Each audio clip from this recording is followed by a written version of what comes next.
Kung ang isang piraso ng mangga ay nagkakalaga ng 3 pera, magkano naman ang 2.5 dosina? Ikaw, Fernando, wag mo bilang sa mga daliri mo. Ang 2.5 dosena ay 30. Kung 3 pera ang bawat isa, ang dapat kong bayaran ay 90 sentimo. Magaling. Pero tandaan ninyo, ang tunay na yaman ng isang tao hindi masusukat sa pera o yaman, kundi sa kabutihang ginagawa sa kanyang kapwa. Maestro, kung ganun po, kaya po ba kayo nagsusulat ng mga libro para gisingin ng mga Pilipino? Tama ka, Usilito. Panulat ay sandata. Mas matalim kaysa sa espada. Pero tandaan ninyo, hindi sapat ang talino o walang puso. Ang karunungan ay ginagamit sa kabutihan, hindi sa kasamaan. Pero maestro, hindi po ba kayo natatakot sa ginagawa ninyo sa mga Kastila? Baka ipahuli kayo ng mga praile? Hindi naman, dahil kapag ang ginagawa mo ay para sa katotohanan at kabutihan, ang takot ay nagiging tapat. Kung ganun, gusto ko rin maging katulad niyo, maestro, para maging bayani rin ako. Huwag mong hangarin na maging bayanin, Chris. Hangarin mong maging mabuting tao, sapagkat ang kabutihang gawa, nandun ang kabayanihan. Maestro, kung sakaling mawala kayo, sino ang tuturo sa amin ng kabutihan? Kung mananatili man ang mga tinuro ko sa inyong mga puso, hindi ako kailanman mawawala. Pinakamamahal kong nanay, pagkatapos ng mahigit sa 1 taon ng kapepetisyon at pakikiusap, sa wakas ay pumayag din ng Gobernador General na makapiling ko kayo. Kalakay pang pamasahe para sa inyo at sa aking mga kapatid. Aasahan ko ang inyong pagdating.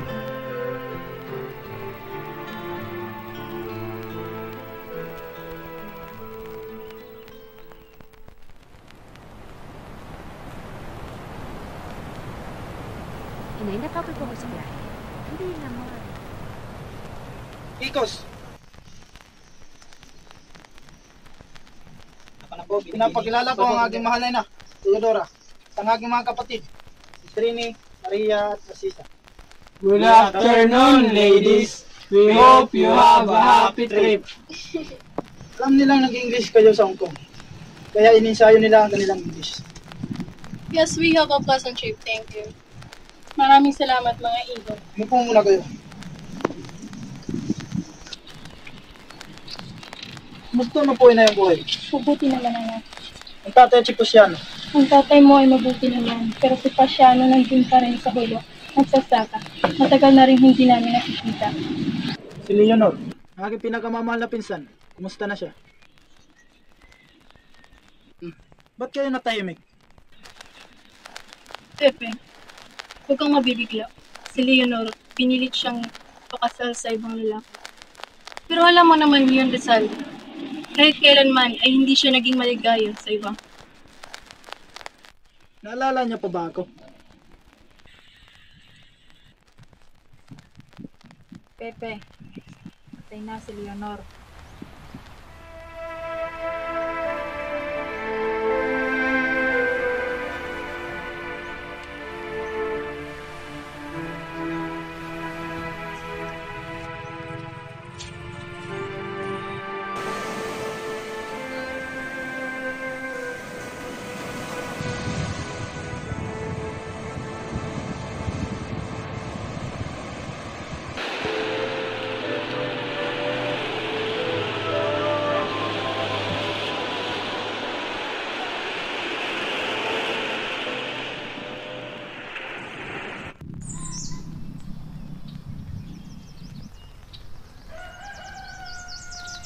Sariwa ang hangin dito, Pepe. Dito ba ang tinatawag na talisay? Maganda. Napakaganda ng lugar na ito, Pepe. Pag naoperahan ko ang iyong mga mata, lalo po na nakikita ko dito. Dito po ang aking mga manukan. Dito naman po ang aking dormitoryo at klinika. Aba, napakarami naman ang iyong pinagkakabalaan, Pepe. Ano pa nga ba ang dapat kong gawin? Kaysa naman maubos ang oras ko sa paghihimutok. Kawawa ka naman. Mas naawa po ako sa inyo. Dahil kung hindi siya sa akin, hindi magigilap ang ating kanila. Nilantad mo sa hagdan ng templo. ang kanser na umiira sa lipunan ito. Ipinahayag mo sa buong mundo ang pagmamalabis ng mga gwardiya sibil at praile. Aba, hindi kasalanan sa Diyos ang iyong ginawa, Pepe. Pero kahit wala naman pong sala, pinarurusahan pa rin ako.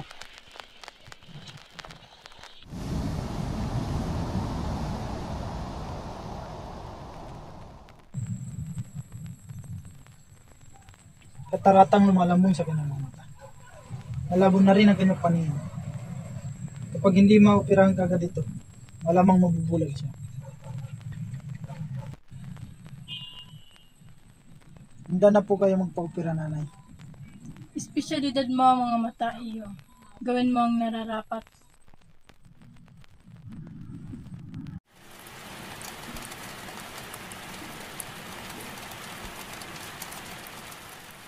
Pepe? Narcisa? Maria? Aba, parang walang tao dito. Oh, nay! Nay, Anong ginagawa ninyo? nakakabagot naman kasi. Paano ka gagaling niyo? Mabuti na naman pakiramdam ko. Ito na nga bang sinasabi ko. Mahirap talaga sa isang doktor gamitin ang sariling kamag-anak. Malughan ang kalagayan ng iyong ama, Pepe. Naniniwala siyang hindi na siya magkatala. Kailangan niya ako sa kanyang piling. Hanggang sa uling sandali ng kanyang buhay. Ihalik niyo ako sa kami ng tatay. Sabihin niyo sa kanya, gustong-gusto ko siyang makita. Pero, Naiintindihan niya, anak. Huwag kang mag-alala. Lucia, handa ka na ba? Opo, nanay. Maria, Narcisa, alagaan niyo ang iyong kapatid.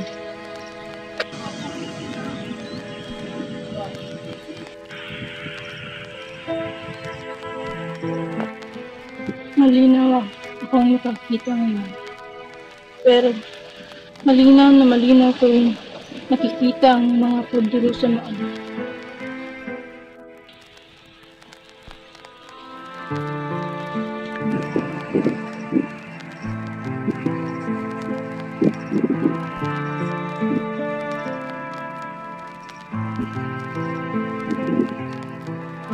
Walang po ina.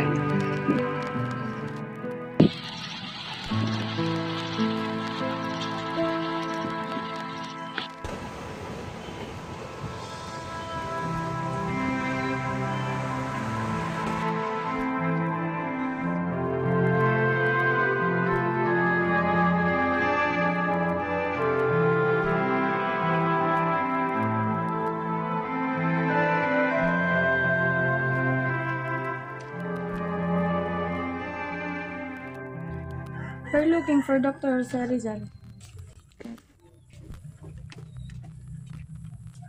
Ito po, senyor. sige, lagyan na. Adios, senyor. Diyos. Bistro, Dr. Rizal, ako nga pala si Manuela Orlana. Siya naman si Josephine Bracken. Dr. Rizal, I'm George Stoffer. Nagkakilala kami sa Maynila. Akala nila nandun ang klinika ninyo kaya tag magandang loob akong samahan sila dito. very pleased to meet you, Mr. Cooper. You can say, Doctor, I'm blind. I want to see, but I'm blind. I hope to avail your services, Doctor.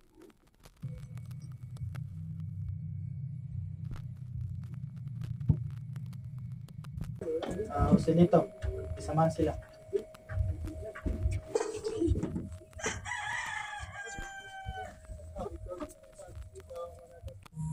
So, you are Josephine. We have the same name. I'm Joselito, Alete Losil. And you are Josephine, the woman Losil. And our maestro, he is the big man Losil. So, where to tayo? Tayo? It means we have the same name. Tayo. Cut. We heard that you're famous as an eye surgeon back in Hong Kong. We were neighbors there. We lived there. But I think we never met. And when my eyes starting to go, I sold everything I had. We came here in Philippines looking for you, Doctor. I will need you to keep your What need is under observation. As you wish, Doctor. Josephine, darling. Yes, Papa. Josephine is always by my side. And she is my eye.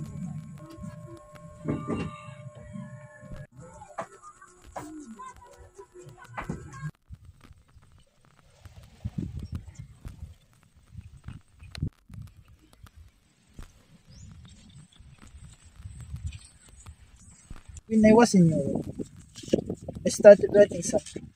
A novel that became a big part of my life. A novel? Did you finish it?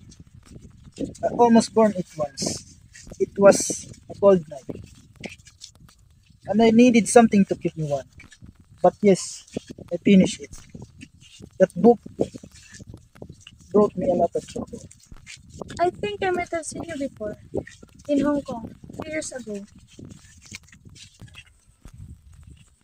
Is that so? Then fate must have given us another chance. I wish I had seen you. There were many people talking about you. The doctor who could heal eyes. I remember you were wearing a hat and holding something like a cane. You look quite handsome, actually. How beautiful you are. You're too much kind, sir. Just being honest. You are a man of your word, Dr. Rizal. You could charm any woman with that tongue. Well, here we are. Good day to you, Dr. Rizal. What does that mean? Hasta mañana, Dr. Rizal.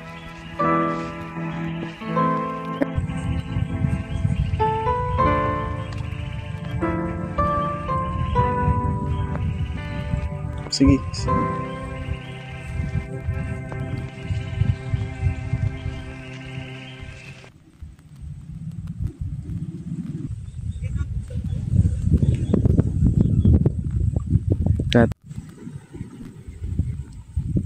The Pitan is a beautiful place, but there are certain sadness in place, especially when you're alone, with only the waves to keep you company. Yet, you still see something beautiful in it. Of course, it's like You really have a way with words, Dr. Rizal. come, I will show you something.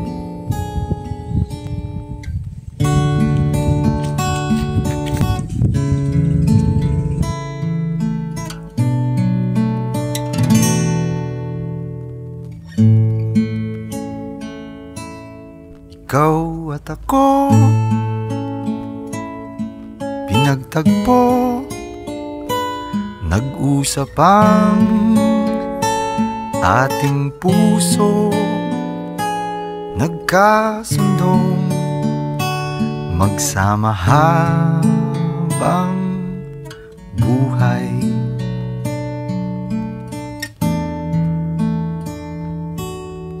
Nagsumpaan sa may kapal, walang iwanan, taginit o tagulan, haharapin bawat unos na magdaan. Sana'y di magmaliw ang pagtingin, kay daling sabihin, kay hirap gawin sa mundong walang katiyakan. Sabay nating gawin kahapon ng bukas.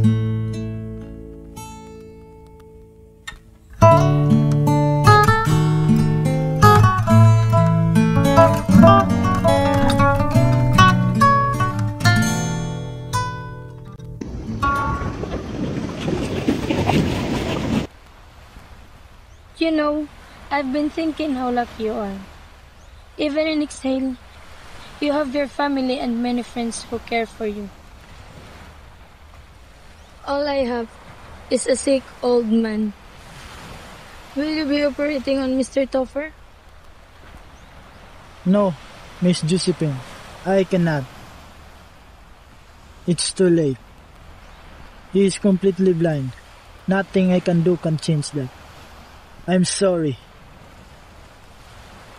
Then it is time for us to go. Wait. No. You must not to go. I love you, Josephine. Dr. Rizal, what are you saying? We've only known each other for a short while. It is long enough. I fear it's your loneliness here that makes you say that. No, Josephine. No, believe me.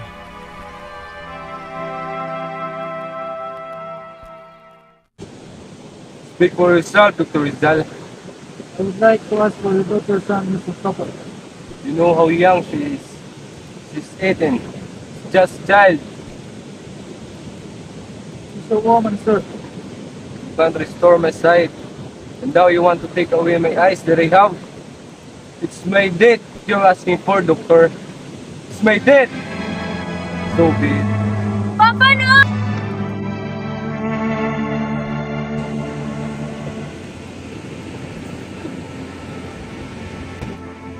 I can't leave him. I'm sorry, but I can't. Are you coming back? I don't know. I really don't know. Everything will be alright. Go with him. Hong Kong.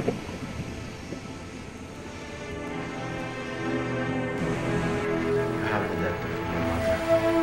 If you need a place to stay in Manila, go to her. She will take care of you. Josefina, no te olvides que estas playas late por ti un corazón. Don't forget, on these shores, there is a heart that beats for you.